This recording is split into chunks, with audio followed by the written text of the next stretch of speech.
This is Ben Nobuto, a classical composer, and here's his piece Hallelujah Sin at last year's BBC Proms. Fourth syllable. But alongside traditional composing tools like a piano and a metronome, Ben uses Splice, a sample library that not everyone loves. I highly, highly recommend that you do not use splice loops. Don't use Splice, that's cheating! Traditionally, using some of these ready-made samples has been seen as lazy or amateurish, but in pop production that attitude is changing. The original 4 million samples Splice had has now grown to over 20 billion, and that's useful even for professionals.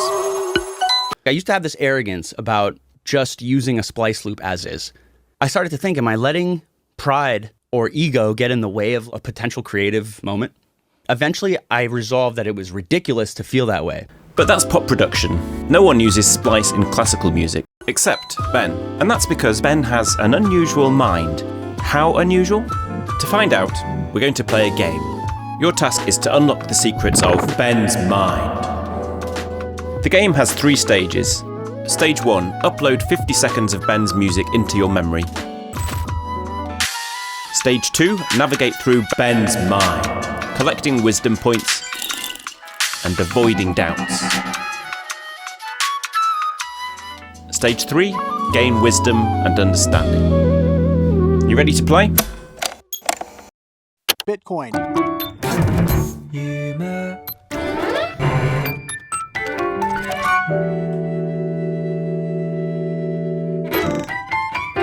Yeah, I'm telling you, the price of Bitcoin is going to be going up, up, up, up, up. Listen to me. Stop interrupting me. Oh my God. Stop interrupting me. Okay. I'm trying to talk to you right now. Yeah, I'm telling you, man. Just listen. Jenna.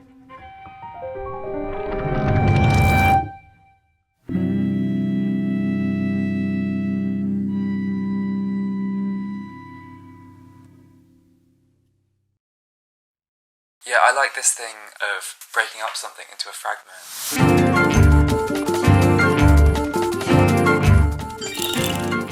The electronic sound there, I think that's from like an Alien sample pack. And then when he says up, up, up, up, up, Gonna be going up, up, up, up, up. this is like game notification sound, I think. But I've just used the transpose thing on Logic to change the pitch so it's going up. And then you've got beeps. And typing as well. And then I combine that with the cello doing col legno. So you get... I mean, I feel like I have quite a narrow range of like sounds that I'm drawn to. Like sometimes I just type in game into Splice, and then you get all these like video game like UI design. And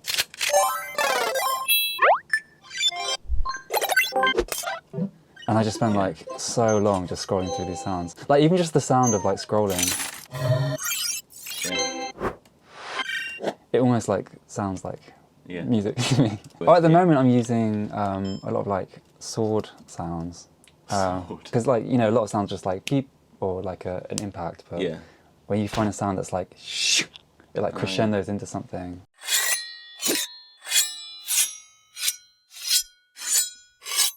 So like pairing that with like a cello or a violin going yeah.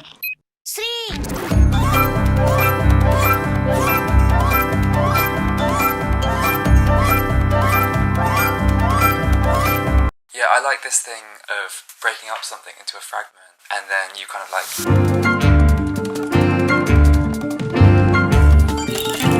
Keyscape actually has, before you load up any piano sound, the default is a sine wave. They have these presets, these microtonal presets. So usually what I have is, I have 2 up. I have one that's in equal temperament, and then I have one that's in 31 ET, so dividing the octave up into 31 equal steps. I'll usually just play a chord I like on the equal temperament one, like this. And then on the 31 equal temperament one, I'll play one note within that chord, and just so it kind of like nudges up against the equal tempered chord. So you get like this nice beating. So this is the 31 equal temperament by itself. So then with the chord, you get... You're like, whoa, whoa, whoa, whoa, whoa, whoa, whoa, whoa. Which just makes sine waves like a little bit more interesting. I did that a lot in this piece called Tell Me Again.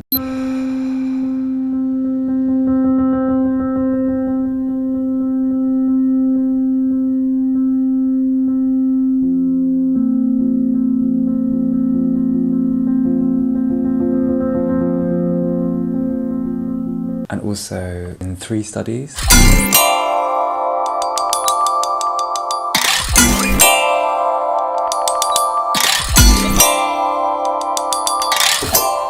Yeah, and I do that at the end as well here.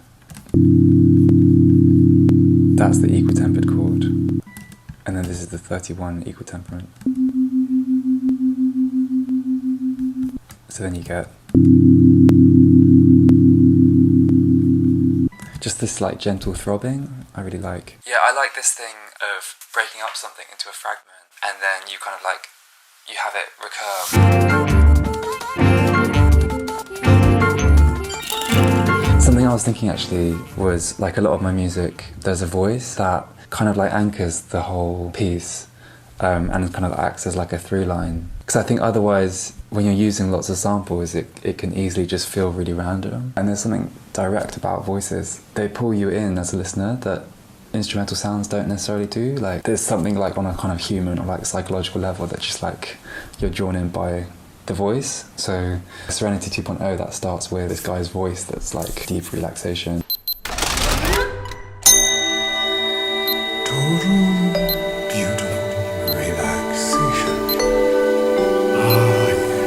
I had this sample of this guy talking about Bitcoin. I'm serious, man. Yeah, I'm telling you, the price of Bitcoin, it's going way, way, way down. Now is the time. You want to buy, it's going to be happening, man. Which I chopped up into like lots of fragments. Bitcoin.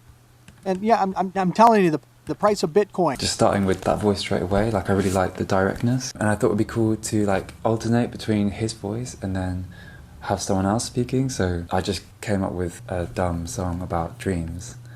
夢は不思議なものじゃない Dreams are strange, aren't they?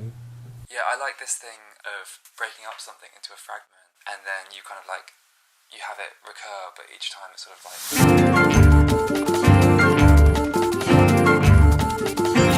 And then the music started out as me improvising on the piano and kind of just like building these little gestures. And then finding ways to accompany it with the electronics. Usually I improvise it first and then I figure out how to notate it. So what I was trying to do was have the two people talking to each other and then the music acting as some kind of like manic glue between the two voices and sort of like ping-ponging the energy back and forth between them. So I'm kind of working on the score at the same time basically. Once I have the basic structure of the voices in place, I get Dorica up and I kind of like put the time signatures in and then I start to try and notate the stuff that I've improvised on the piano. And I think, yeah, that's usually when I realise, oh, the music's quite complex. But it never feels complex at the start because I'm just improvising it and it's like coming from my body. Like it's a bit like if you were to transcribe what I'm saying now, it would be really complicated. And there would be all these like weird rhythms and like microtones and stuff, but it doesn't sound complex because it's just like, it's natural in a way, so... Yeah, I like this thing of breaking up something into a fragment and then you kind of like, you have it recur, but each time it's sort of like, the story sort of like unfolds a bit more.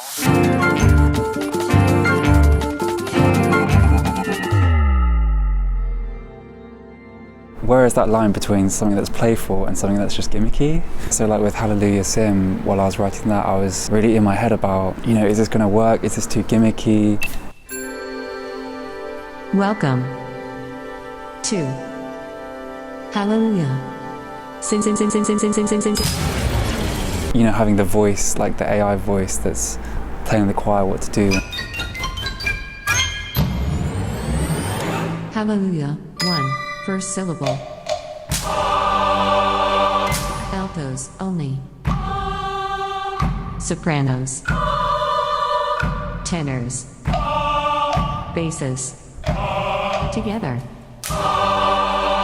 Good. The whole time I was thinking, like, is this interesting or is this just silly?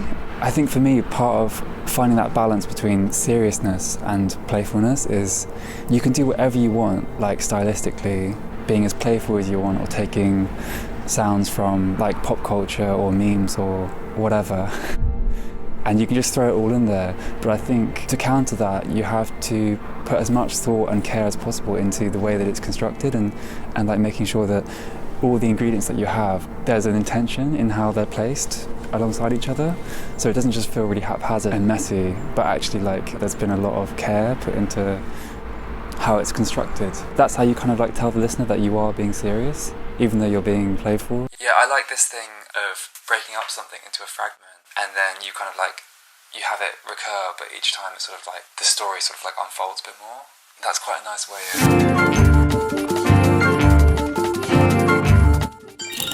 Like I realised the other day actually, like most of my music is just all white notes. I just like that, you know, when you're like on a piano, you just go boom, like, you know.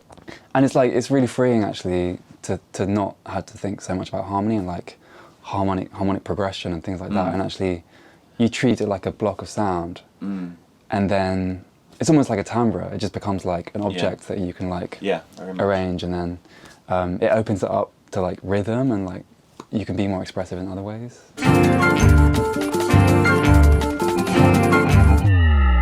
Yeah, I don't know. That's interesting. I don't know what makes it classical. I mean, I guess in the sense of like, I'm usually working with classical musicians who are classically trained, and it's notated. Yeah. And there's like quite a high level of precision involved that people in other genres or like other fields aren't used to. So classical in that sense. Yeah, that's all the only sense that matters, really. Randomize.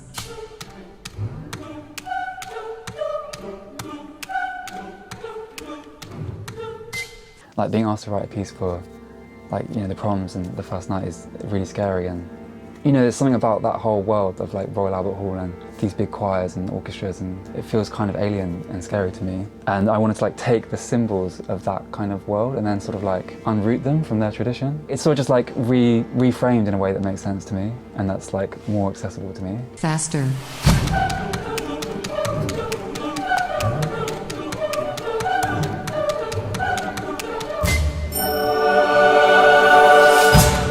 This thing of breaking up something into a fragment, and then you kind of like, you have it recur, but each time it's sort of like, the story sort of like unfolds a bit more.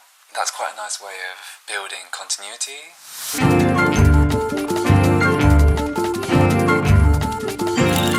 I'm really into really tight synchronization between whatever's going on, so like the piano in this case, and the cello and the electronics, and yeah, interesting ways of making unison between those sounds. I'd always start with the piano basically, like this first gesture,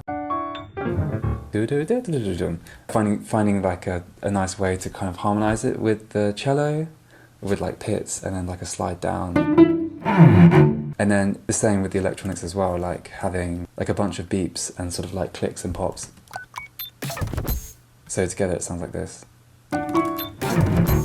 I like how on its own, none of those things sounds particularly that interesting, but like together it suddenly kind of like has this boldness and kind of striking sound, which is what I mean by like interesting ways of making unison. Yeah, I like this thing of breaking up something into a fragment, and then you kind of like, you have it recur, but each time it's sort of like, the story sort of like unfolds a bit more. That's quite a nice way of building continuity, if you have like little snippets of something.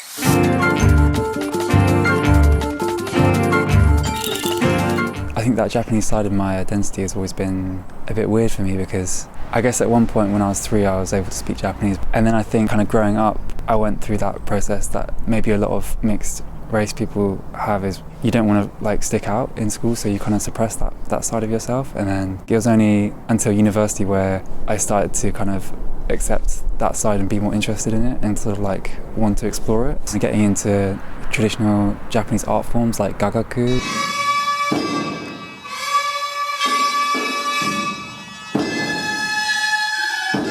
And normal theatre.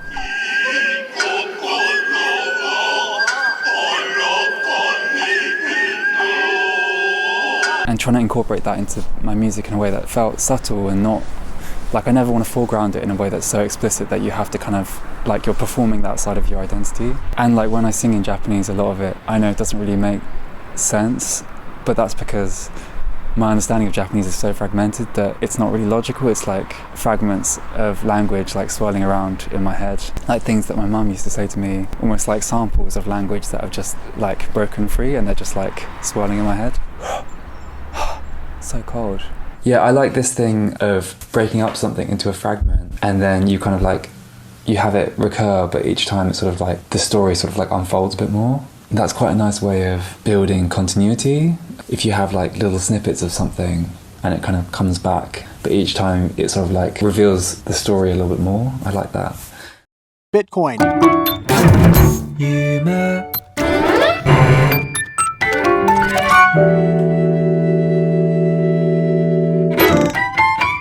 And yeah, I'm telling you, the price of Bitcoin is going to be going up, up, up, up, up. Listen to me. Stop interrupting me. Oh my God. Stop interrupting me. Okay.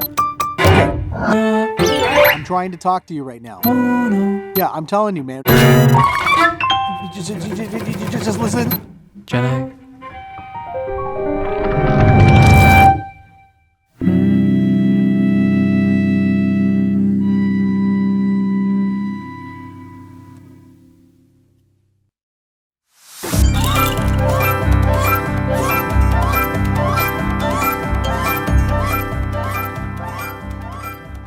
Let me just end with a little story. I invited Ben here to my studio and we had such a fun day. Now, my original idea was for us both to create a little piece which included some splice sounds. I was kind of hoping I'd learn a new composing technique. Unfortunately, mine didn't really go well enough to show publicly. But we even ended the day with one of my favourite things to do, which I hardly ever get to do, which is what you might call an experimental music jam. I've seriously thought about trying to get an experimental jam day going in London, like just a bunch of people with no agenda other than to make some weird music together. Maybe we'll do that one day, we'll see. Anyway, it was a fun day, but as I look back on the footage now, I'm not sure how great a video that would have made by itself, because I'm frankly not the greatest interviewer. I felt like I got on well with Ben, but, you know, I mumbled, I talked about myself quite a lot. Probably my biggest hang-up is I enjoyed it, but I didn't maybe coax quite as much out of Ben as I should have. Now, I decided beforehand that I wanted to compensate Ben for his time, so we'd agreed a reasonable fee for the day. And that fee is only really possible because of the people on Patreon who support the channel. More and more I've decided to use those funds to directly invest back into the channel in various ways, which I hope make the videos noticeably better. Now, in this case, you could probably argue that this is just very good publicity for Ben and there's no need to pay him, but I did feel like it was the right thing to do. And after the day, Ben offered to develop the piece that we'd started on the day and also talk about what he'd done on camera. And that piece, Bitcoin Dream, and the footage he recorded forms 90% of this video. And I think however generous Ben is, and he is very generous, I think maybe that payment just guilt-tripped him into feeling the need to put in a bit of extra effort, as he did, and make an entire brand new piece, and even record himself and the wonderful cellist you saw, Miki Piszczorowicz. He didn't have to do all that, and just maybe the payment tipped the balance to make him think about it more seriously. So definitely a huge thank you to Ben, but also a huge thank you to all my supporters on Patreon. And I hope this gives you an example of how you're helping to make these videos so much better. And one final reminder, if you'd like to meet up with me and have a free composing workshop, I'm offering 5 spots in the end of March and the deadline is the 15th of February, so send in a score and something about yourself. The full details are on my community tab. Thanks so much for watching and I'll see you next time.